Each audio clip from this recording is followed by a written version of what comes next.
This is the news on 92.3 Nigeria Info.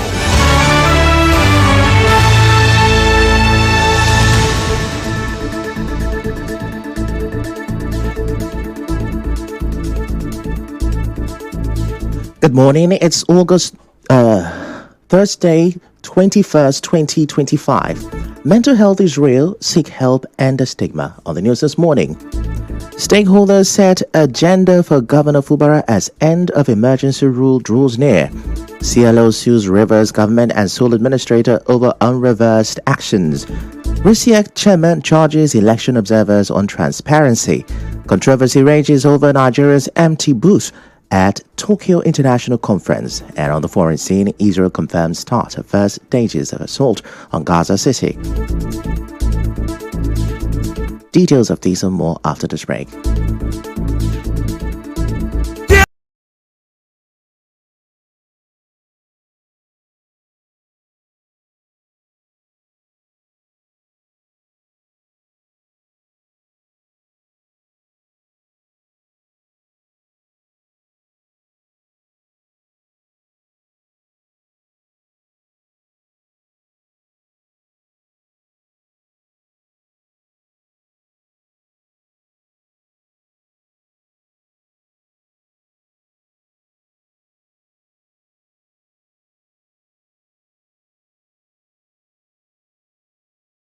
Muonyili with the news. Now, the countdown is on as we get closer to the end of the emergency rule placed on Rivers State, which has a September 18th expiry date. Some stakeholders are sharing their expectations as suspended Governor Siminalayi Fubara is scheduled to return to office. Social analyst Andy Abotive wants the governor to set up an advisory council made up of non-partisan voices. He told our correspondent Martha Okere that such a council would give the governor trusted advice that reflects the real concerns of Rivers people. This advisory council would be the people who will get the feelers from the streets, who will get the pulse, as it were, from the people and communicate same to the governor. So the governor should come in and quickly be attending to issues that concerns and pains the people on the streets. Not issues that are brought to him by politicians, not issues that are brought to him by elders. Abotive also says Governor Fubara has shown he is not the typical politician and should focus less on politics and more on fixing governance for the people. You know, we understand that you have got to be of a certain ilk to be a great politician, particularly in Rivers State and in Nigeria. And the governor has proven not to be of that ilk. So the governor must get himself disentangled from politics and just focus on governance. By that, I would mean every form of noise, every form of distraction that will prevent him from delivering what you people call the dividends of democracy to residents and citizens of Rivers State. He should focus directly on fixing good governance for the people. In a related story, Chairman of the Defense for Human Rights and Democracy Clifford Solomon told correspondent Mekotoka that he expects the governor to immediately tackle indiscriminate waste disposal and abandoned project.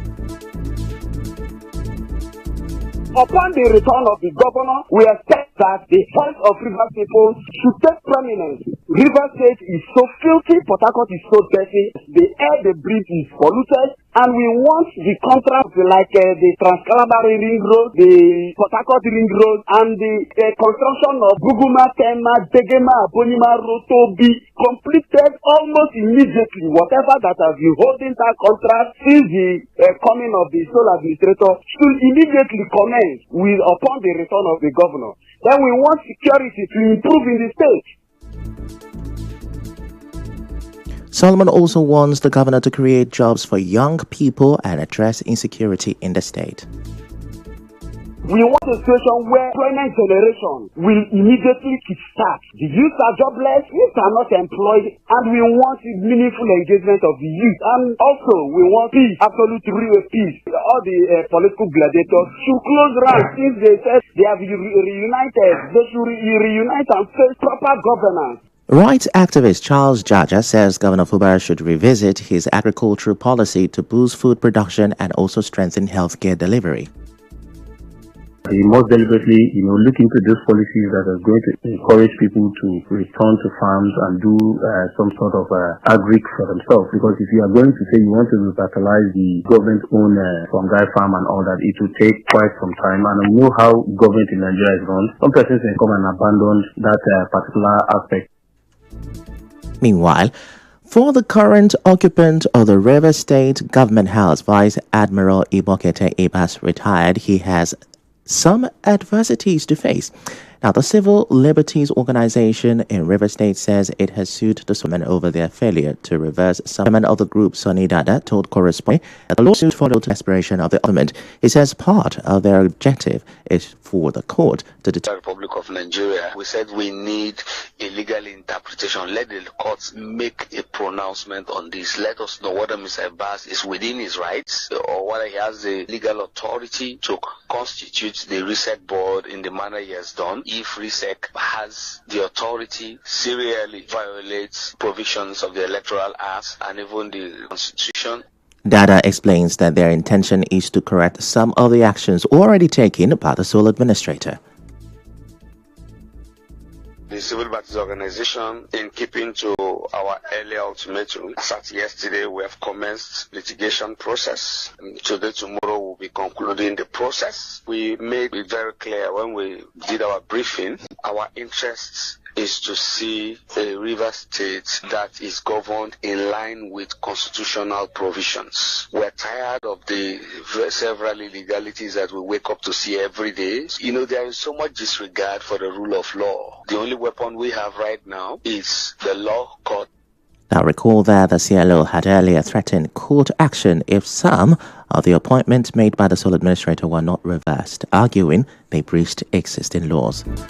Talking election, chairman of the River State Independent Electoral Commission, Dr. Michael Ode, is asking election observers to be transparent and neutral in their work. He gave the charge during a one-day training for observers and journalists ahead of the August 30th council election, describing election monitoring as a key pillar of democracy. Your presence here signifies a commitment to democracy, transparency, and accountability. Election observers serve as the eyes and ears of the public during elections by observing polling activities, reporting irregularities, and documenting compliance with electoral guidelines. You help to build public trust in the process. Your reports and assessments will not only enrich our knowledge of the conduct of elections, but also serve as a critical feedback for improving future electoral processes. We expect that as observers, you are not participants in the context. Also speaking, the facilitator and executive director of the Center for Credible Leadership and Citizens Awareness, Dr. Wabum Gabriel, urged participants to understand their roles and limitations during the exercise. An election observer has the obligation to know exactly what to observe and what is important. Election observation is not about seeking for faults, but an objective assessment of the electoral process. The presence of observers in an election prevents and deters fraud, and this stimulates an open and transparent atmosphere, which could increase public confidence in the electoral process and its outcome. Our correspondent Soebi Orowara reports that most of the observers were drawn from civil society organizations in the state. Now, stakeholders in Eberi Ward 1 and Ward 2 of the Omoma local government area have declared support for the APC chairmanship candidate Ifechukwu Obase ahead of the August 30th council elections. Now, they made this known in a statement jointly signed by community leaders Eze Stanley Nwuju, Umezurike Onoha, Alozie Kingdom Eze, and Innocent Chikadibia. The group also pledged support for vice chairmanship candidate Mrs. Justina Achinihi, as well as councillors Nwankwo Promise Kelechi of Ward 1 and Madwabuchi Nwokocha of Ward 2. The stakeholders also thanked the leader of Omoma local government area, Kelechi Nwogo, describing him as a development-driven leader and promised to back his future political ambitions. Meanwhile, the renewed Hope family in Ward 1 Isiokpo Ikwere local government area says it will today welcome APC chairmanship candidate Charles Nwobodo and his running mate Ethel Kinika. In a statement, the ward leader Azubike Lucky explains that the event will take place at St. Paul's Church, Obodo Isiokpo by noon. He also says the renewed Hope family leader in Ikwere, Dr. Samuel Wanosike, and his team will be on ground to enlighten residents on the campaign blueprint of Charles Nwobodo and Ethel Kinika. The group is urging its members and residents of Isiokpo to come out in large numbers to give the campaign team a warm welcome. Similarly, the leadership of the renewed Hope family in Isiokpo Ward 2 says it is set to welcome the APC candidate for the August 30th Ikwere local government election, Charles Nwobodo, and his running mate, Mrs. Ethel Kinika, to Isiokpo today. The ward leader, Dr. Nwobisi Chikwe Tasie, says the event will take place at the Alemini Playground in Isiokpo by 2 p.m. He also welcomed the leader of the renewed Hope family in Ikwere local government area, Dr. Samuel Wanosike, and his team, who are expected to sensitize residents on the blueprint of Charles Nwobodo and Ethel Kinika. Dr. Chikwe Tasie is calling on members of the renewed Hope family and residents of Isiokpo to come out in large numbers to give the campaign team a warm reception. As still to come, President Tinubu calls for permanent UN seat for Africa. Stay tuned. With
You're welcome back, and now the rest of the news.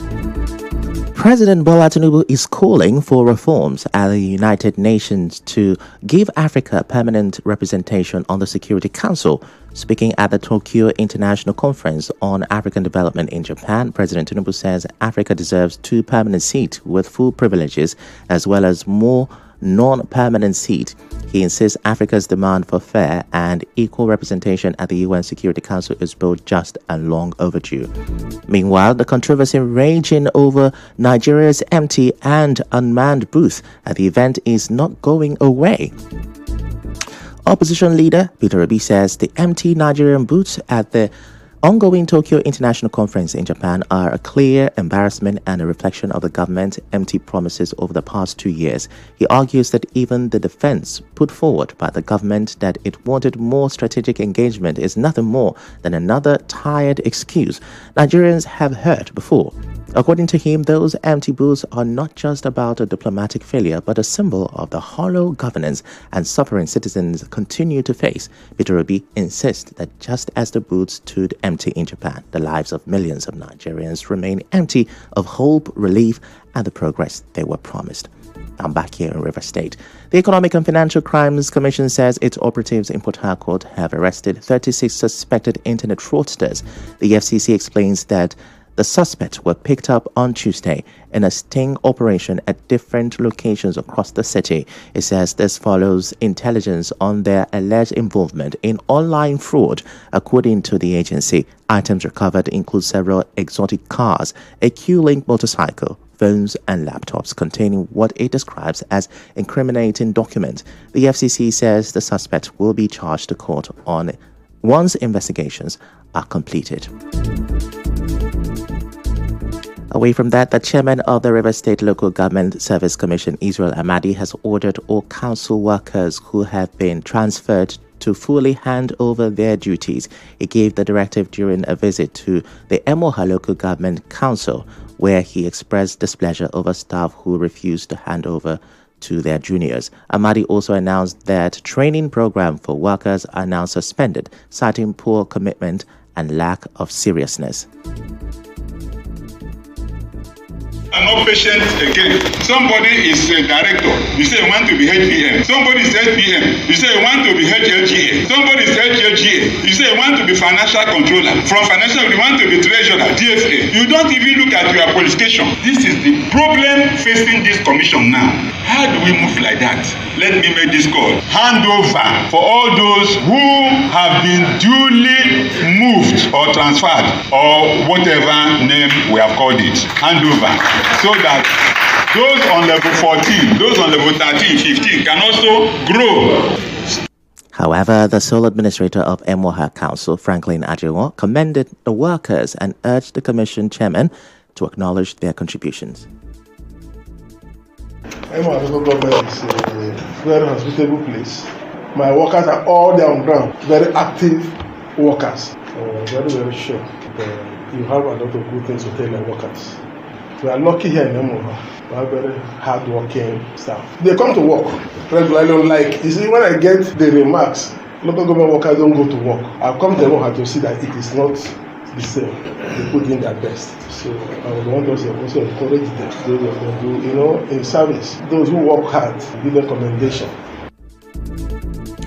The Rumokoro Kingdom Council of Traditional Rulers has elected a new executive. The paramount ruler of Rumaolo community, Ezebekwele Atam, is now the chairman, while Babington Ogunka was elected vice chairman. Other members include Innocent Ogundu Ikunga as secretary, Endwell Nwoko as assistant secretary, Shedrack Mbata as treasurer, Emenike Amadi as financial secretary, Amadi Nwoko as public relations officer, and Samuel Amadi as provost. The council says the new team takes over following the expiration of the former leadership's tenure and is calling on the people of Rumokoro Kingdom to give the executive their full support. Now we go to business. Stakeholders in River State say the ongoing biometric verification and salary profiling exercises already exposing ghost workers in the system. They note that over 2,500 ghost workers have so far been uncovered, describing it as a breakthrough in effort to clean up the state payroll.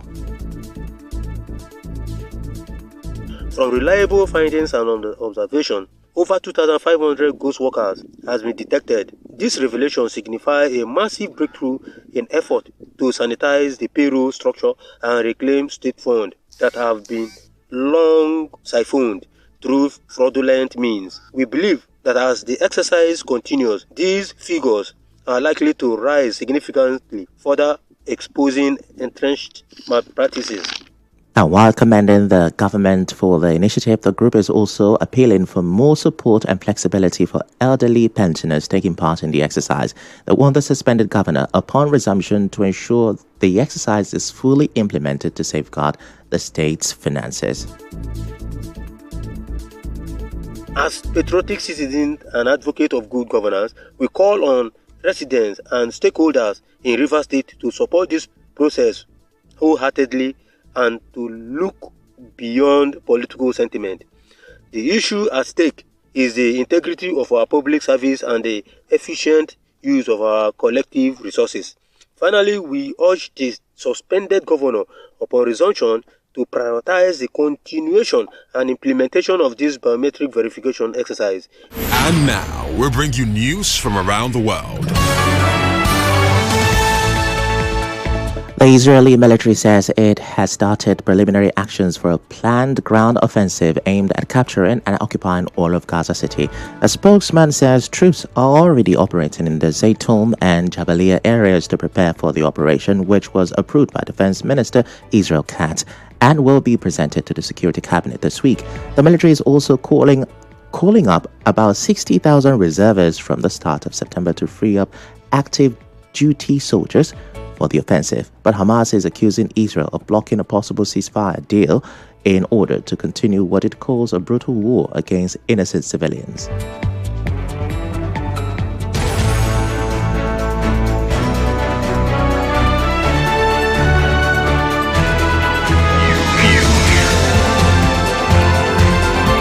This is the news on 92.3 Nigeria Info.